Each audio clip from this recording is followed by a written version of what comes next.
This is something that's happening over the next 3 or 4 months till May, maybe into June, maybe to the end of April, something like that. The U.S. economy is still going to be going down. So the effects on other economies around the world are going to feel that with a lag. So if we hit the bottom in May, that would mean that other economies, China, Russia, Canada, Mexico, they won't hit the bottom until September, November of next year, or maybe even a little later than that. So I think before you really see any real growth occur in the Russian economy, real renewal of growth, I think it's probably going to be into 2010 before that happens. Okay, it's going to take some time for that to work its way through. When I look at the Russian economy and look at the situation in the Russian economy,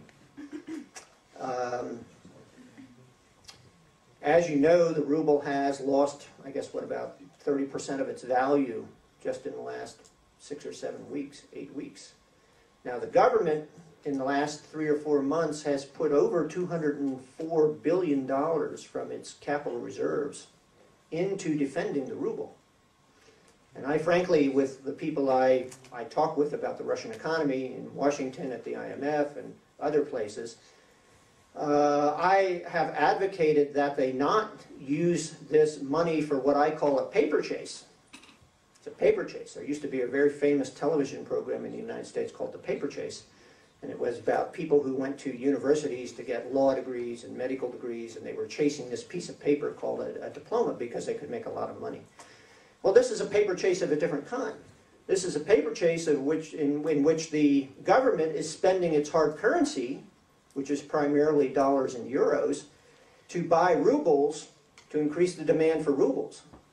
And as I say, it's spent $204 billion in the last 3 or 4 months trying to defend the ruble. And yet the ruble has lost value. And I can tell you 6 weeks ago when I was in London, I had some rubles with me from just travel, and I went to exchange them in London, and at that time, now this was 6 weeks ago, before the 1st of December, right around, no, the end of November, I guess. And the ruble at that time in London was 48 to the dollar, right? And this is 6 or 7 weeks ago. I don't know what it is now. I expect that the ruble will go somewhere between 60 and 100 to the dollar. That's what my expectation is. And that's, I don't think that's too far in the future. Now, the problem is, the government could continue to defend the ruble, but at some point, and the government has really sort of pulled back from defending the ruble. It's made statements that it's not going to defend the ruble, too much. It's set up a ruble ban now. But it doesn't want to waste this currency. I mean, it spent all this good oil money building up currency reserves, and to spend it on a paper chase, I think, is foolish, because that's all you're doing. You're sending dollars after rubles. That's paper after paper, right? That's not the way the money should be spent. The money should be spent in the real economy. The money should be spent in companies that are having problems keeping their production up. Companies like Gaz Group, companies like Severstal, any of these other companies that you have here, that really need to have support for their employees in this difficult time.